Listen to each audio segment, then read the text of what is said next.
Let's get started. I want to review, I was here last time, and we talked about the 5 major pieces to the life puzzle.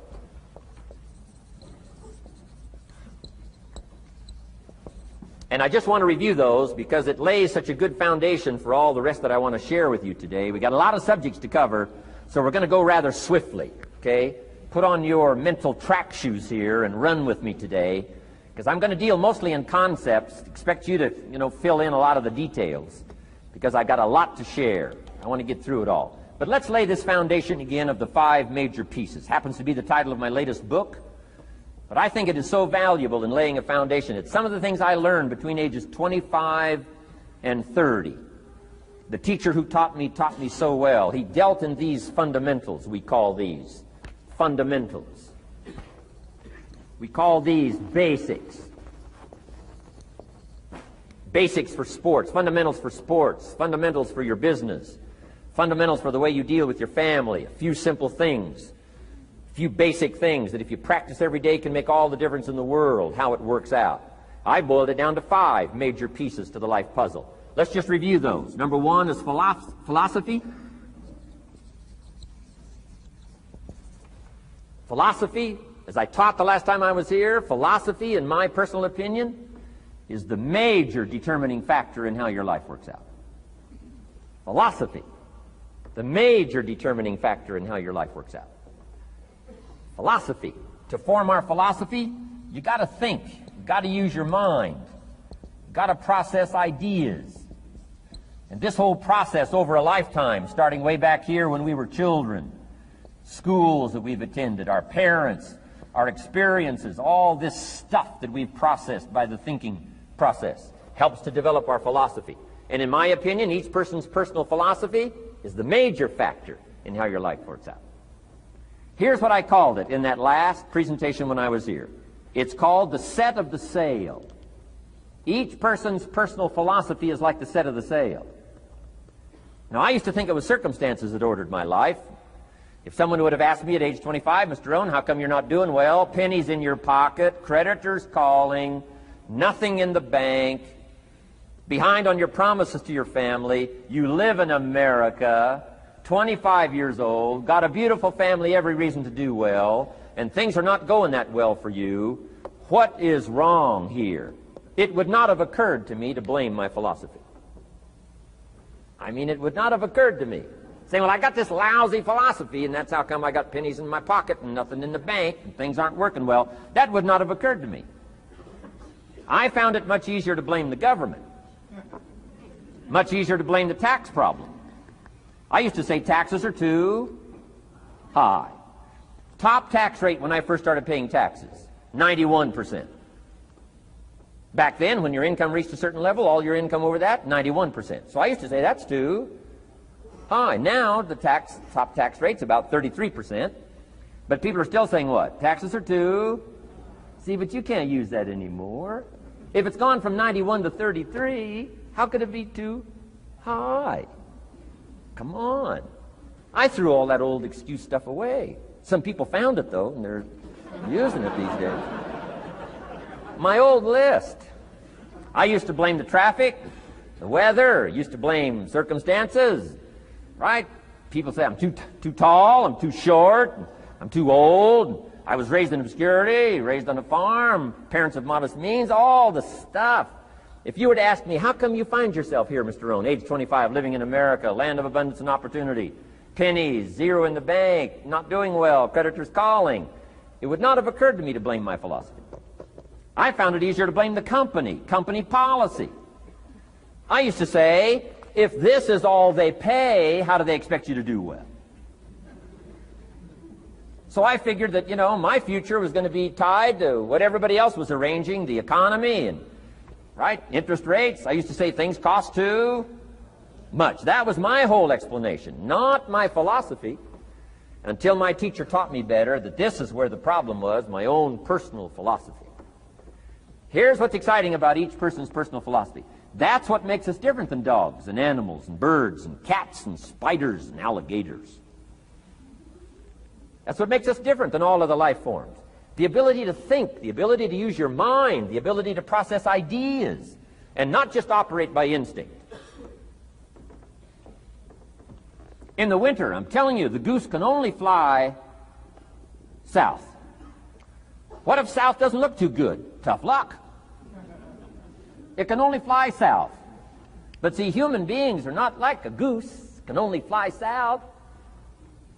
I mean, you can turn around, go north, you can go east, you can go west, you can order the entire process of your own life.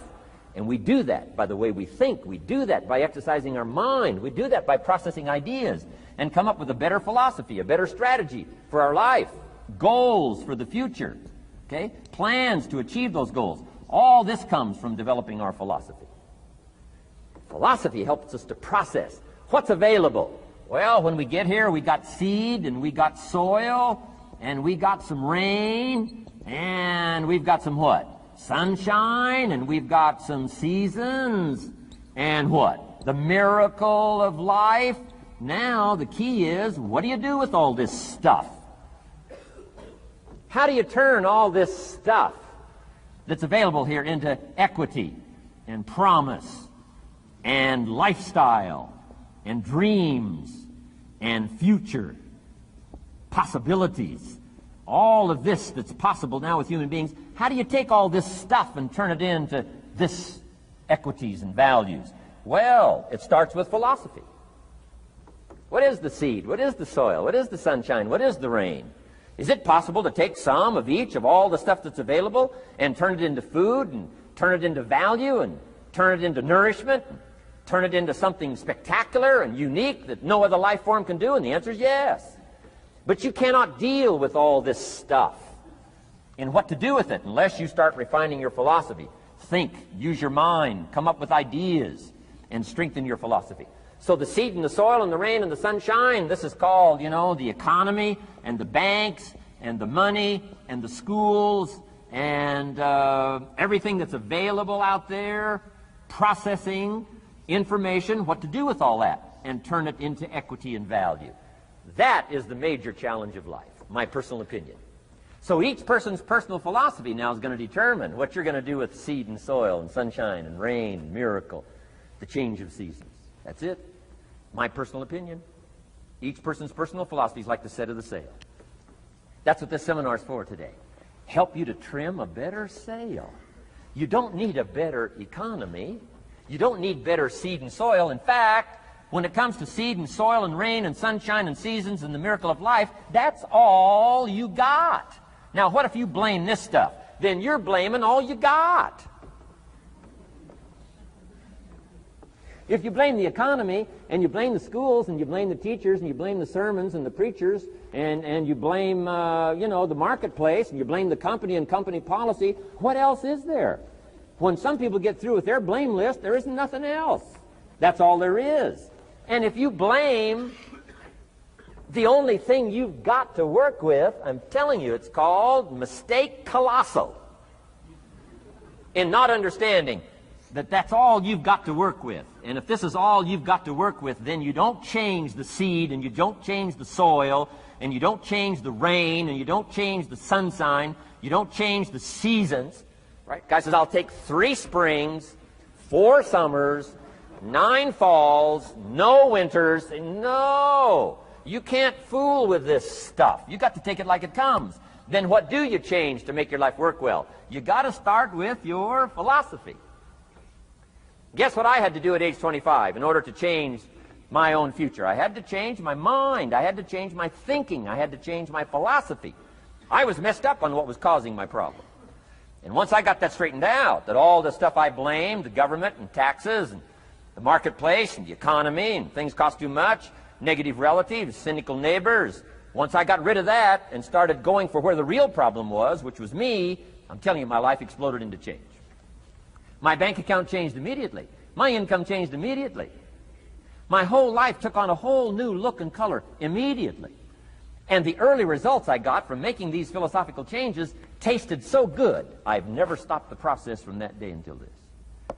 And I'm telling you, with a little consideration of the refinement of your sail, by setting a better sail, refining your philosophy, your whole life can start to change from today on. You don't have to wait till tomorrow. You don't have to wait till next month. You don't have to wait till spring. You don't have to wait till 93. You can start this whole process immediately. I recommend it. Now, some people do so little thinking, they don't even have their sail up. I mean, you can imagine where they're going to wind up at the end of this week, at the end of this month, at the end of this year. Now's the chance to change, process all this information. So number one is philosophy. Okay. And we dealt with all that, where we get ideas from personal experience, from other people's experiences. I don't want to get into all those details because we covered that the last time I was here. But philosophy, that's number one, my personal opinion. Each person's personal philosophy. Here's the definition of success and failure. Just make this note. Here's failure. A few errors in judgment. Repeated every day. Now, you can automatically assume, Mr. Rohn, I say, I can understand that. A few errors in judgment repeated every day. For 6 years?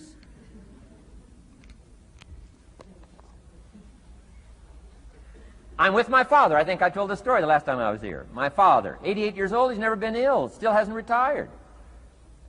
Not long ago, midnight, we're getting ready to go to bed. We've drilled a new well, got some extra water, got some more acres going. He's all excited. At midnight, we're getting ready to go to bed. My father's eating what he calls his midnight snack. A little bite to eat before you go to bed. Don't have to go to bed hungry. And I'm watching him eat this midnight snack. Guess what he had? An apple, a few graham crackers, and a glass of grapefruit juice. I said, no wonder my father's so healthy. My mom taught us all those good health practices. Taught me when I'm growing up, right? I'm an only child. I've never been ill. Passed the big 5-0 some time ago. My 2 daughters, 32, 33, never been ill. My grandkids, never been ill. I'm telling you, the legacy lingers on. As I watched my father have this midnight snack, suddenly it occurred to me. I know that's part of it. An apple, what? A day. That's gotten to Dallas-Fort Worth, right? An apple. An apple a day keeps the doctor away. Good question for this intelligent audience. What if that's true?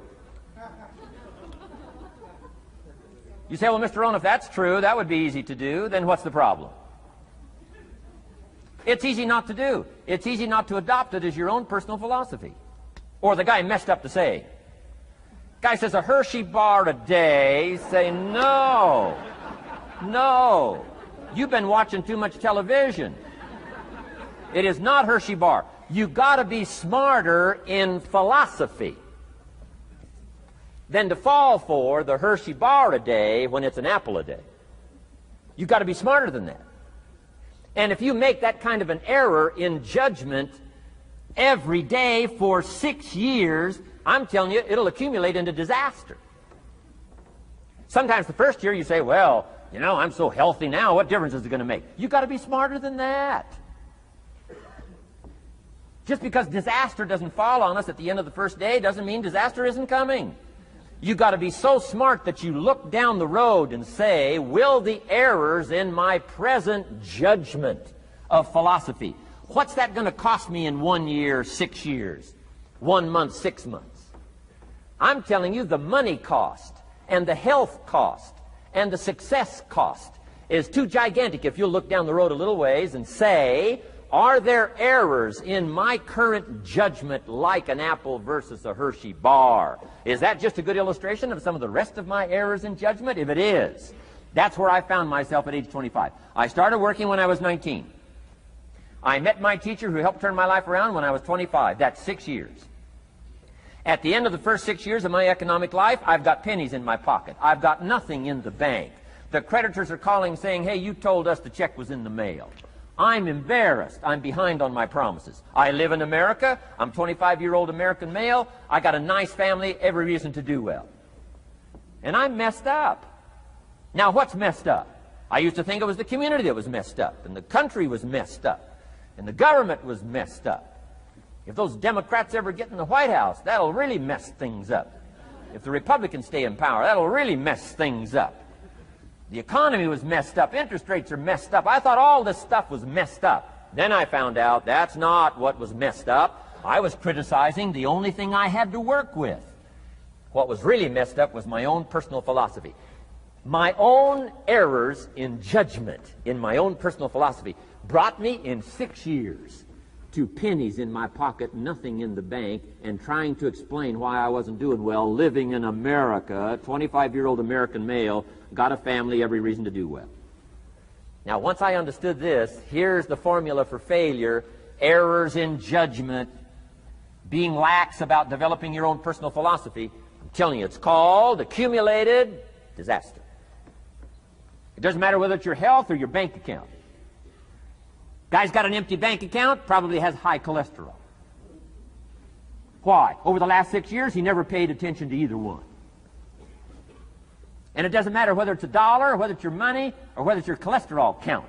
All you got to do is commit the errors, and just because disaster doesn't fall on you at the end of the first day that you don't eat an apple.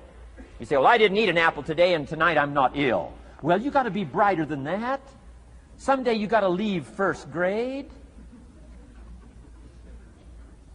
The reason we make those first grade desks so small so they won't fit at age 25. I mean, right? You don't belong here anymore. Come on. Now let me give you the secret to success. The formula for failure: a few errors in judgment repeated every day for 1 month starts the weakness, starts the disaster process. You can imagine what happens in 6 years. Now here's the formula for success: a few simple disciplines practiced every day. And you've started a whole new process called a whole new life. A few simple disciplines practiced every day. And if you decide today to go for the apple instead of the Hershey bar, I'm telling you, you have begun the process of turning your life around. And if you keep up that process, not only with your health habits, but with your money habits and with your communication habits, with your sales habits and management habits and every other habit that you've got, if you'll start that process, eliminate the errors and replace it with disciplines practiced, I'm telling you, you can start this process of life change immediately. After today, you don't ever have to be the same again. Only by choice. You don't have to walk out of here the same as you walked in today. Only by choice. You can start a whole new process. And you say, well, Mr. Rohn, is it that simple? Yes, it's that simple. Where else would you start but with an apple? You don't have to start with something staggering. What if you should be walking around the block for your good health and you don't? What'll that do in 6 years? I'm telling you, the word is disaster. You could and you should and you don't. Here's an even stronger word. You won't. I mean, don't might mean you're careless. Won't probably means you're stubborn. And either one's called disaster. Could, should, don't. I'm telling you, that's why at the end of 6 years, I found myself with pennies in my pocket, nothing in the bank, creditors calling. Could, should, won't. Could, should, don't is called disaster. Now, how do you change all that? The next 6 years, I got rich. The next 6 years, I became a millionaire. By the time I'm 31, I'm a millionaire. How about that? You say, well, Mr. Rohn, what happened? Well, strangely enough, during that second 6 years of my economic life, the government was about the same. I'm telling you, taxes were about the same. My negative relatives were the same. I'm telling you, the economy was about the same, and prices were about the same, and everything else was about the same. Circumstances were about the same. Then how come I got rich? How come I totally changed my life? I was not the same. Somebody says, well, what did you go to work on to do all that? I started with my philosophy. I started amending my errors by doing some better thinking, changing my mind, coming up with ideas that I didn't have before I met my teacher. And once that whole process started for me, I'm telling you, I changed my whole life. Within a 6-year period, I was never the same. And I've kept up that process all these years. One of the reasons why I'm here is to continue my craft. I don't want the day to come someday somebody says, you should have heard Jim Rohn 10 years ago when he was really terrific. Guess what I want people to say? I heard him 10 years ago, but you should hear him now. I'm telling you, the man works on his craft. I'm telling you, the man's done some extra reading. I'm telling you, the man doesn't miss a trick. I'm telling you, he's worked hard on himself. That's why he's able to deliver like he does. The same thing can happen for you as a teenager. It can happen to you as a mother, as a father, as a business person, as a salesperson, running a business. Doesn't matter. Management, wherever you find yourself. This is the process called personal change. And what I say to start with is, start with your own philosophy. Your philosophy is going to determine whether or not you go for the disciplines or continue the errors that's called potential disaster. And everybody has it within their power. Well, it was so happy for me to find out at age 25, Mr. Shove said, Mr. Rohn, you don't have to change countries. But you do have to change philosophy. And if you'll change philosophy, not country, you can turn around your income, you can turn around your bank account, you can turn around your skills, you can become capable, powerful, sophisticated, healthy, influential, all the other equities that you could possibly want out of your life, using the only stuff there is and not trying to change any of this stuff. Appreciate all of this stuff with all of its ups and downs, with all of its mystery of why it works and sometimes it doesn't work. Don't challenge this. You don't have to ask for another planet. You don't have to ask for another country. Just ask for another book. Ask for another seminar. Ask for another idea. And you can start this whole process of personal life change. Now, I could spend the whole day on philosophy, because that's where it is. If I could get you intrigued with that enough to study it, enough to ponder it, to where you would pick up the commitment like I did and say, hey, as simple as an apple a day, as simple as a walk around the block, why not start right there? If you don't start there, where else are you going to start? Might as well start where it's easy, and then go to the more complicated disciplines.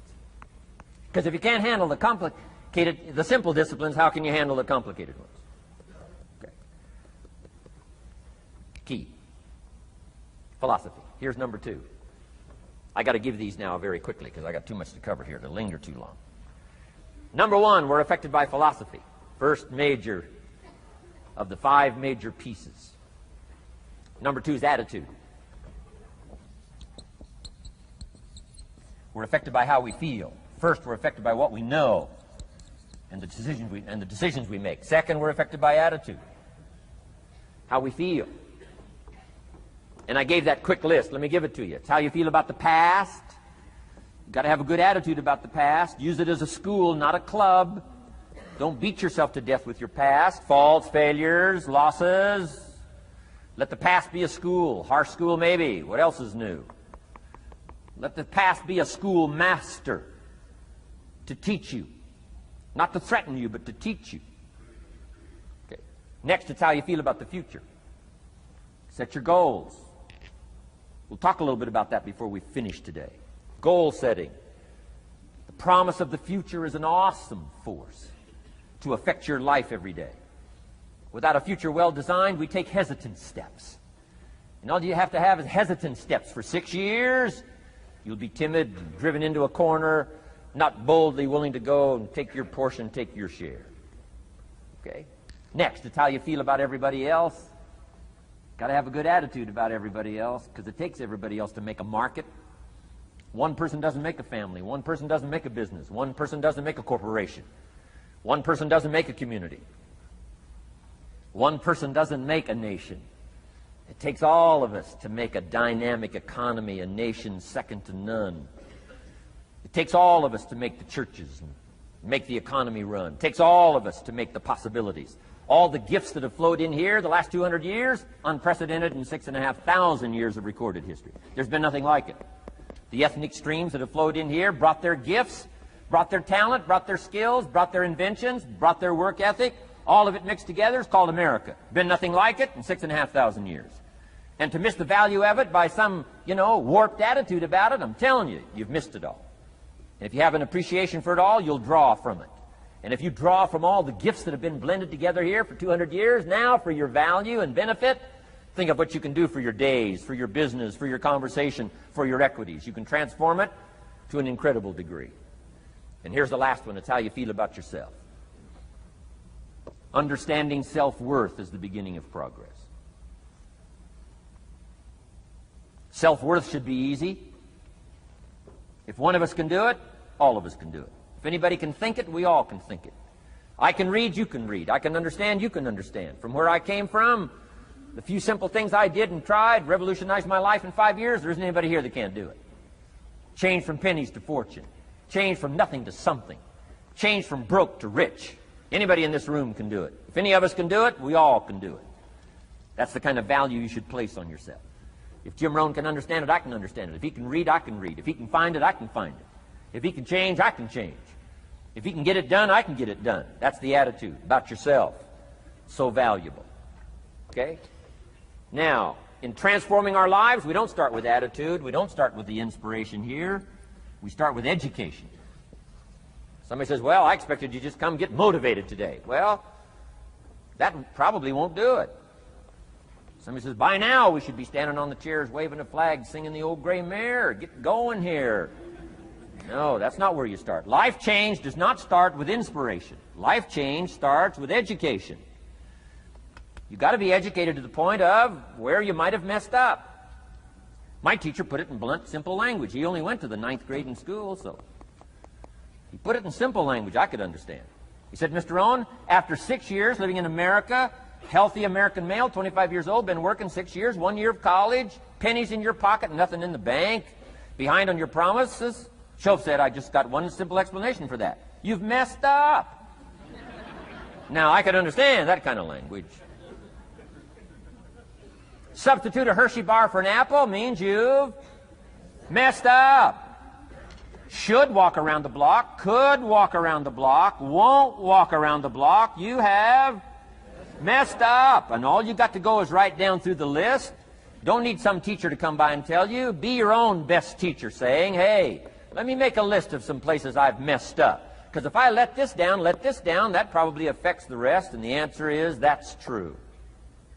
So we don't start with inspiration. We start with education. Somebody says, well, just motivate this guy. He'll be all right. Just motivate him. Get him turned on. Probably not. If a guy's an idiot, you motivate him. Now you got a motivated idiot. No, he won't be all right.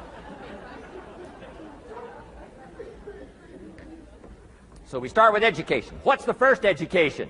If it isn't going well and you live in America, you have messed up. You don't need to change countries. You say, well, the country's messed up. That's like cursing the soil and cursing the seed and the sunshine and the rain, which is all you got. Don't curse all you got. When you get your own planet, you can rearrange this whole deal. But this one, you got to take like it comes. So, number 2 was attitude. Here was number 3, activity. This is the work part, the labor part. Taking action. And the activity is the miracle-working piece. A miracle being something we don't quite understand how it works doesn't mean it doesn't work. It means we just don't quite understand how it works. Miracles work. God says. Now, I'm an amateur on God, but here's my best analysis. God says, if you'll plant the seed, I'll make the tree. Now, that's a good arrangement. Number 1, gives God the tough end of the deal. What if you had to make the tree? That'd keep you up late at night trying to figure out, how do you make a tree?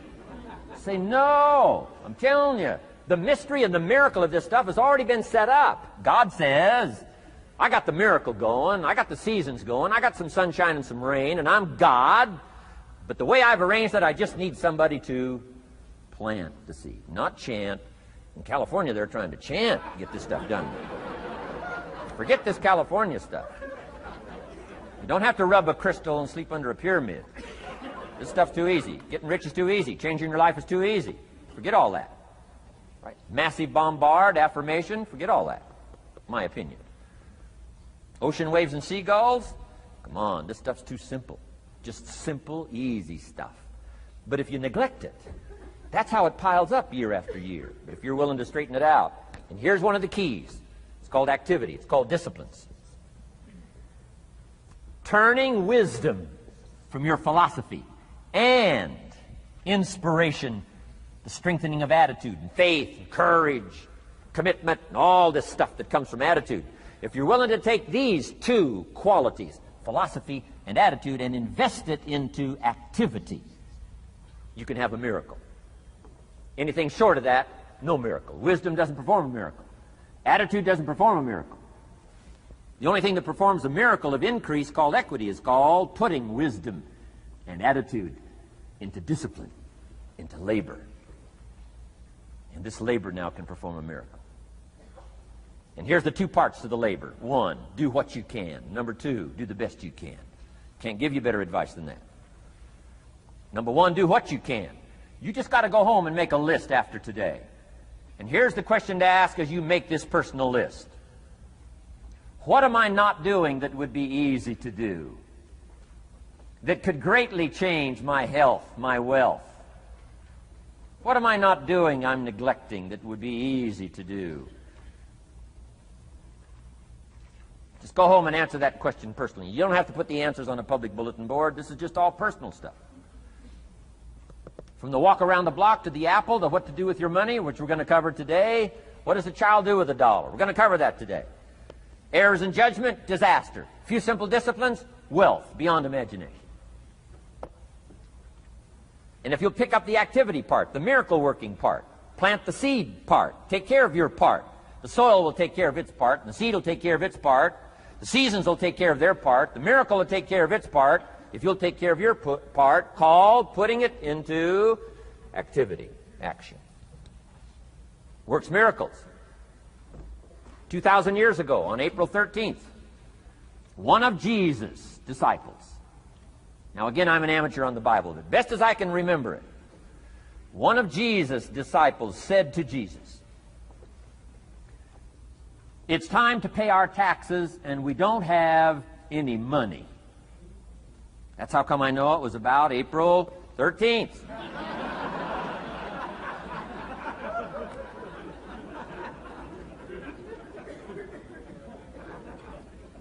To this statement by his disciple, Jesus said, best as I can read the record, Jesus said, "No problem."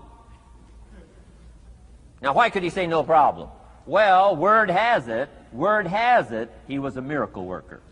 Word has it, if you're a good student of history, word has it, he was a miracle worker.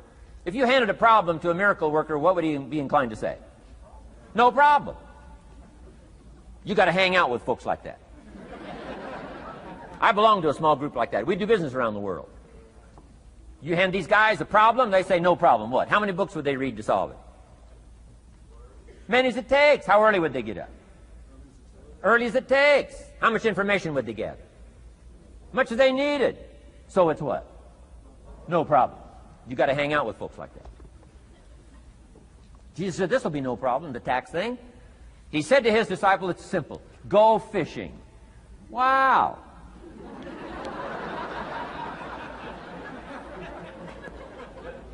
Now that was easy for this particular disciple. His name was Peter. And Peter was a fisherman. How clever. How clever. But here's the real problem. If you should fish, and you could fish, and you don't fish, you got no miracle. You could change, you should change, you won't change. That's called accumulated disaster. In 6 years, you'll be explaining instead of celebrating. Having some ragged list like I had, reasons for not doing well, pennies in my pocket. Could, should, don't, disaster. And if you'll just start the process of change, could, should, and will, you can start this whole process. And if you will, then put it into action. The miracle belongs to you. Jesus said to his disciple, it'll be simple. Go fishing, and the first fish you catch, look in his mouth.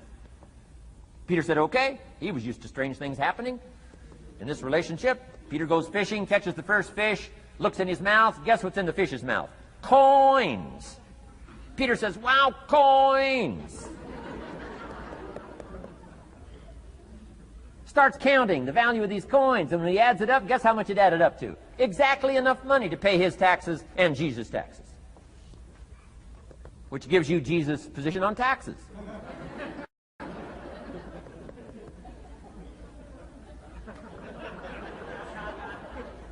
Okay. Now we call that what?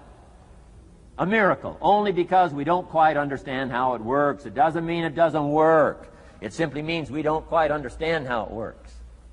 But here's how you get a miracle going for your life. Number one, do what you can. Get a list of the stuff you could do and you haven't done, postpone, and start cleaning that up. You can't start at a better place for personal change. That'll affect your bank account, affect your future, affect your income, affect everything. You can't start a better life change process than cleaning up what you should be doing. The man says, well, my mother lives down in Florida. Should have written her 6 months ago. I just can't seem to get that letter written. I'm asking you to get that letter written, clean that up, and don't walk like other people walk. Don't postpone like other people postpone. You say, well, is it as simple as writing a letter? And the answer is yes. Where else would you start for life change, personal change? You don't need a pink package to fall out of the sky. You don't need massive bombard, pre-conscious, subconscious. Practice channeling, find a 2,000-year-old guru. I mean, you don't need any of that stuff. Pass on all that. Kids are afraid of that stuff. Too much of it, you'll be out on a limb with Shirley. I mean, don't pass on all that stuff. This stuff's too easy. This stuff's too simple. It's called take action, number one, on neglect, on errors in discipline. Number two, start setting up some disciplines. And if you'll do that, you'll perform a miracle. Now, here's the second part of the miracle. Number one is do what you can. Here's number two, do the best you can. If that's not your philosophy, I would ask you to amend it. Let me give you the best of ancient script. Here's what it says. Whatever your hands find to do, do it with all your might, do it with all your strength, and do it with all your power. What a good philosophy. That kind of philosophy will revolutionize your life if you haven't picked it up lately. Guy slips in late, company doesn't seem to mind, slips out early, first one in the parking lot, heading for happy hour. Stretches his break, comes early for lunch, late back from lunch, company doesn't seem to notice. Guy says, best as I can calculate, I'm putting in about a half a day's work and I'm collecting a full day's pay. And the guy says, I got it made. Little does he know the seeds of his own disaster are already being sown by the weakness of his own personal philosophy. It's not the economy that's going to determine your next 6 years. It's your philosophy about labor and about activity and about miracle and soil and seed and sunshine and rain and the economy and the banks and the money and the companies and the schools and what's going on. It's your philosophy and your attitude and then your ability to take action. All of that we call the process of life change, miracle working. Number one, do what you can. Number two, do the best you can. Here was number 4.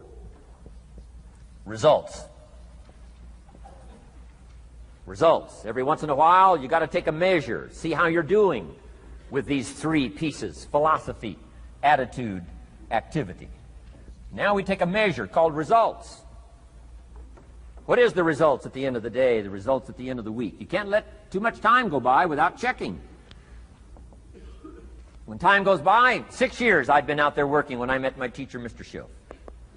Schoaf said, well, Mr. Rohn, let's just go through a little summary here. He said, in the last 6 years, how much money have you saved and invested? Let's go through a little tab list here. How much money have you saved and invested the last 6 years? I said, what? 0. He said, you have messed up. You remember these notes. I like that. You've messed up. He said, who sold you on that plan? I thought, my gosh, the man's right. I'm a nice guy. I bought the wrong plan. What if you were 50 and broke? Right? Didn't need to change countries. Bought the wrong plan. What a sad scenario that would be. But Schoaf said these questions. Let's go through some results. He said, how many books have you read in the last 90 days? I said, what? 0. Wisdom of the world available? Change your life, change your future? Wisdom of the world available? Develop any skill you want? Earn the kind of income you want? Have all the treasures you want, equities you want, relationship with your family that you want, everything that you want available, and the wisdom of the world to help you get it? Haven't read any books in the last 90 days. My teacher said, Mr. Rohn, you have messed up. I'm telling you, you've got the deal. Schoaf said, Mr. Rohn, in the last 6 months, how many classes have you taken to improve your skills or to develop new skills? Go for the American dream. Become rich and powerful and sophisticated and healthy and influential. How many classes have you taken in the last 6 months? I said, how many? 0. He said, you have Messed up. Said you don't need to unmess the country. You don't need to straighten out the perplexed. You don't need to straighten out any of this stuff. All you've got to do is look within and let results teach you a great deal about your own activity, your own attitude, and your own philosophy. I went through that process. Take this phrase home. Results is the name of the game. What other game is there? Results. Here's all life asks us to do. Make measurable progress in reasonable time. Just take home that little phrase. Good phrase. We're asked in life simply to make measurable progress in reasonable time. We demand it of our children. How many years do you want your child to spend in 4th grade? Approximately. About 1. If it looks like they're not going to make it, we pour on the pressure, called legitimate pressure, lack of results. Peer pressure, family pressure, school pressure, community pressure. Every other kind of pressure we can bring to bear. Why? You can't stay more than 1 year in 4th grade. As parents, you'd have to leave the community. You say, well, what if they're nice kids? Wouldn't you give them 3 or 4 years? And the answer is no. You got to make better progress than that. So you got to check fairly often. Some things you got to check every day. Some things you got to check at least by the end of the week. Salesman joins this little sales company. Supposed to make 10 calls first week. Wouldn't it be legitimate to call him in on Friday and say, John, what? How many calls? I mean, this stuff is simple. John says, well. Say, John, well won't fit in this little box here. Well. Now John starts with a story. You say, John, I made this little box so small so a story won't fit. I don't need a story. I need what? A number. A number. What will a number tell me? Everything. John's supposed to make 10 calls. What if he made 20? You say, wow. Wow. We got somebody. What if he only made 1 call? Whoa. Will that tell us something about John's philosophy? And the answer is yes. Will it tell us something about his attitude? Of course. Will it tell us something about his disciplines? Of course. And if he wants a lesson in life change, all he has to do is be willing to face the numbers and come up with the results that will teach you to either celebrate if you got good results or fix whatever needs to be fixed in your philosophy, attitude, activity called disciplines. You don't need to go anywhere else. I do believe in affirmations.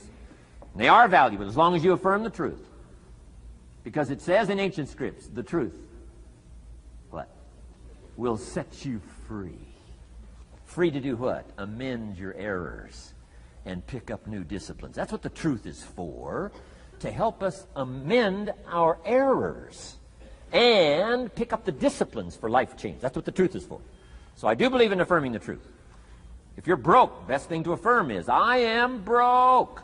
You put that up on the refrigerator where you can see it every day. I mean, that's how you do that. Now, if you need a little additional affirmation, you just put up there, I'm 40 and broke. I mean, you know, that ought to do it. And if you need just a little more, put up there, I live in America and I'm 40 and broke. That's enough to turn your life around. It says, hey, something is wrong. Somewhere I have messed up. And I'm telling you, if you'll start with that, it's called the process of life change, and it doesn't matter how small the process is to start. One discipline starts it, and then one discipline feeds another, and the first thing you know, you've got this whole cycle in an upward positive motion. And it's called life change. It's called income change. It's called health change. Relationship with your family change. Equities unprecedented that you can have in numbers that will stagger the imagination if you do not curse what's available and start amending what's possible to get the results that you want. I don't think I can put it in any better language. That's it. Kids can do it. Teenagers can do it. Parents can do it. Managers can do it. Right? Government officials can do it. Anybody can do it. Anybody can do this stuff called personal change. Wow. Results is the name of the game. Success is a numbers game. Good note to make. Success is a numbers game. You got to go for the numbers. You got to understand what the numbers are. How many pounds overweight should you be at age 50? Approximately.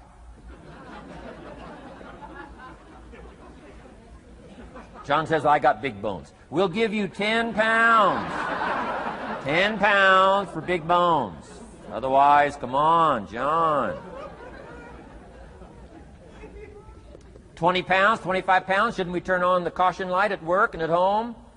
Blinking caution light. Somebody says, what's that caution light? So John's up about 20, 25 pounds. We got the blinking light going at home, got it going here at work.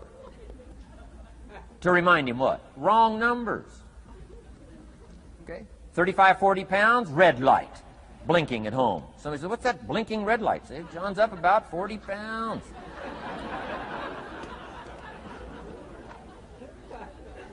50 pounds, we got the siren. What's that siren at home and at work? John's up about 50 pounds. Cholesterol, almost out of control. Come on. Success is a numbers game. I'm asking you to be mature enough to start checking your own numbers. How many books have you read in the last 90 days? Transform your life. Become cultured, powerful, sophisticated, healthy, influential, all the rest of the stuff you want. How many books? How many classes? How committed are you to taking what's available and turning it into equities unprecedented, since we live in a country that there's been no such country in the last 6,500 years? If you'll pick up that process, ladies and gentlemen, I'm telling you, it's called life change of the best order. Now, here's the last one. Number 5 is called lifestyle. Lifestyle is simply learning how to live well. The last of the 5 major pieces. Here's the ultimate challenge of life. I've worked on this, you cannot believe how hard, since age 25. And that is, after applying better philosophy, attitude, and activity, and picking now up results. What are results for? Here's my ultimate challenge on results. To fashion, good word to jot down, fashion. Fashion for yourself lifestyle, or what we call the good life. That's the ultimate challenge. To take your results, take your money, take your results, take the return, take the equities you've gathered, and now fashion for yourself a good life, like weaving a tapestry. And Mr. Shelf gave me all kinds of examples on lifestyle. He gave me 2 phrases that helped change my life. In case you have to leave early, let me give you these 2 phrases. It'll be worth the price of coming and being here today. Just take these 2 phrases home, in case you have to leave early. Here's number 1. Shelf said, Mr. Rohn, if you wish to be wealthy, study wealth.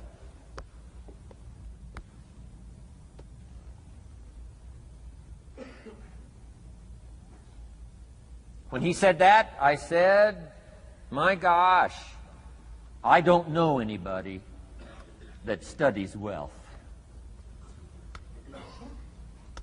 Where am I going to learn it?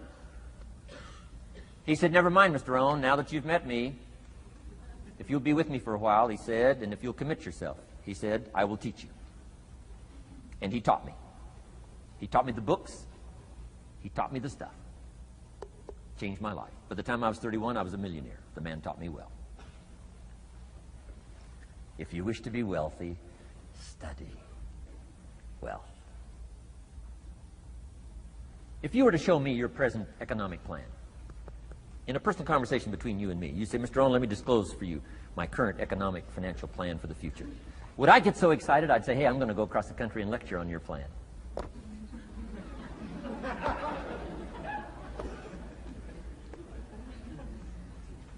And if the answer is no, Mr. Rohn, you probably wouldn't want to go across the country and lecture on my plan. Here's my question to you. Why not? Why wouldn't you have a superior, powerful financial plan that's taking you to the places you want to go? I'm asking you, if you find yourself caught like I was at age 25, make the personal commitment today and say, I'm going to study and I'm going to change, and 5 years from now, nobody's going to be able to say, How come you don't have a superior plan living in a superior country with superior opportunity? Nobody's going to be able to say that 5 years from now of me. If you'll make that commitment, I'm telling you, this will be one of the most exciting days of your life. Not because of my seminar. It'll be one of the most exciting days of your life because of your commitment to this simple little process I've outlined for you. Here was the second phrase. Mr. Schoaf said, Mr. Rohn, if you wish to be happy, study happiness. I didn't know happiness was a study. My best hope for happiness at age 25 was to just go through the day with my fingers crossed. Hoping somehow something would make me happy. Schoaf said, no, Mr. Rohn, happiness is not something you postpone. Happiness is not something off in the future. Happiness is something you design. You've got to get the word. Happiness is something you design. Happiness is a study. Happiness is a practice. Happiness is an art. It's not an accident. It's an art. And anybody that wants to can study, practice the art of happy living. Happiness is like culture. Money doesn't make you cultured, but culture is within the grasp of all of us. How much is a book on sophistication in the marketplace? $4,000? No, $40. I'm telling you, in America, everything's available. Everything's within reach. All you have to be is committed to it and make it a study. Culture is a study. Sophistication is a study. It's not an amount. It's not an account. It's a study. Money doesn't make you sophisticated and cultured. I know a guy that's rich. He's a clod. The guy's a clod. Eats with his elbow in his soup. I mean, he's just a clod. Nothing much more pitiful than a rich clod. I mean, it's a sad thing to see. Money doesn't make you sophisticated. Only study and practice makes you sophisticated. Only study and practice makes you cultured. And only study and practice makes you happy. Study and practice makes you rich. Key phrase, don't be lazy in learning. 1, how to do well. Next, how to live well. Don't be lazy in learning and practicing the art of economics, practicing the art of productivity, and practicing the art of lifestyle. Schoaf taught me in such simple terms. Schoaf said, Mr. Rohn, if you're getting your shoes shined, Shoe Shine Boy's done an exceptional job. You look down, you got one of the world's all-time great shines. And you pay him. Now, you got a little change in your hand. Question pops in your mind. Should I give him 1 quarter or 2 quarters as a tip from a neat shine? Here's what Schoaf said. If 2 amounts pop in your mind, always go for the higher amount and become the higher thinking person. That helped change my life. Here's what he said. Become a 2-quarter person. Now, you can tell that was a long time ago when a quarter was a good tip. Now it takes dollars. But just substitute 1992 dollars for quarters. Schoaf said, hey, if you are thinking 1 quarter or 2 quarters, and you say, well, no, I'll just give him 1 quarter. He said, that'll affect you the rest of the day. The rest of the day, you'll look down, see this great shine, you'll say, I got to be really cheap. 1 lousy quarter, tip from a shine. But he said, if you'll go for the 2 quarters, Schoaf said, you can't believe the extra happiness you can buy for just an extra quarter. That's called studying and practicing the art of lifestyle, which means living well. Money doesn't make you happy. Father wads up a $20 bill, throws it at his son, and says, if you need the darn stuff that bad, take it, just get out of my face. How sad, a father with money and no joy. He studied economics, but he never studied joy. I'm asking you to turn that around. Turn that all around. I did a seminar one time, St. Louis, Missouri. When I finished a seminar like this, a man walked up and said, Mr. Rohn, you've really gotten to me. He said, I'm going to change my philosophy, I'm going to change my attitude, I'm going to change my life, I'm going to change everything. He said, you've touched me today. And he said, you'll hear about me. You'll hear my story someday. I said, okay. Right? A lot of people, right, say things. Sure enough, a few months later, I come back to St. Louis, did another seminar. When I finished my seminar, I saw this man come walking up. I didn't remember his name, but he said, I'm sure you'll remember me as the man who said, I'm going to go make some changes. You've touched me today. I said, I do remember you. He said, I'm telling you, things are already happening for me. I cannot believe in just a matter of months. He said, one of the things I decided to change was my relationship with my family. He said, my wife and I have 2 lovely teenage daughters. Parents couldn't ask for any more beautiful, lovely daughters. And he said, I'm the only one that's given them trouble. He said, these daughters of ours have never given us any trouble. He said, I've usually been the one all these years giving all the trouble and all the static. He said, my daughters love to go to the rock concerts, and I'm always giving them trouble. They have to beg me for the money. He said, I don't want you to go. You stay out too late. The music's too loud. You're going to ruin your hearing. You won't be able to hear the rest of your life. And he said, I just get on their case. And he said, they keep begging, keep begging. Finally, when they beg long enough, I say, all right, here's the money. If you have to go that bad, just go. He said, that's how I've been up until now. But he said, after I left your seminar, I decided to change all that, called lifestyle, living well. He said, you won't believe it. Not long ago, I picked up the newspaper, and I saw an advertisement, and I knew my 2 daughters, it was one of their favorite performers, was coming to town. He said, guess what I did? He said, I went down and bought the tickets myself and brought them home, put them in an envelope. And when I saw my daughters later that day, he said, I handed them this envelope, and I said to my 2 lovely daughters, you may not believe it, but inside this envelope are 2 tickets for the upcoming concert. They could not believe. And he also added, you'll be happy to know begging days are over. Now they cannot. He said, now don't open the envelope till you get to the concert. They said, okay. So they go to the concert, come concert time, open up the envelope, hand the tickets to the usher. He says, follow me. And he starts down front. The girls say, hey, hold it. Something must be wrong. He takes another look, says, no, nothing's wrong, follow me. 10th row, center. Now they cannot leave. 10th row, center. The only tickets they were able ever to beg for was, right, 3rd balcony, can't see. He said, I stayed up a little late that night. Sure enough, a little after midnight, my 2 daughters come bursting through the front door. One of them lands in my lap. The other one's got her arms around my neck. They're both saying, you got to be one of the all-time world's great fathers. He said, Mr. Rohn, you're right. I can't believe. Same money, different father. He said, I've started making the changes, and I decided to start with my teenagers, my girls. He said, what a difference it's making in my life. And I'm telling you, you can do that with your lifestyle. You can do it with your sales career. You can do it with your management career. You can do it with any part of your life. If you're looking for equities, unmatched. Do not curse the only thing you have. Don't complain about the only thing you have, which is seed and soil, sunshine, rain, miracle, and seasons. But start changing and processing and evaluating things like we're covering today, and this process of change will take off for you. You will not believe what can happen in such a short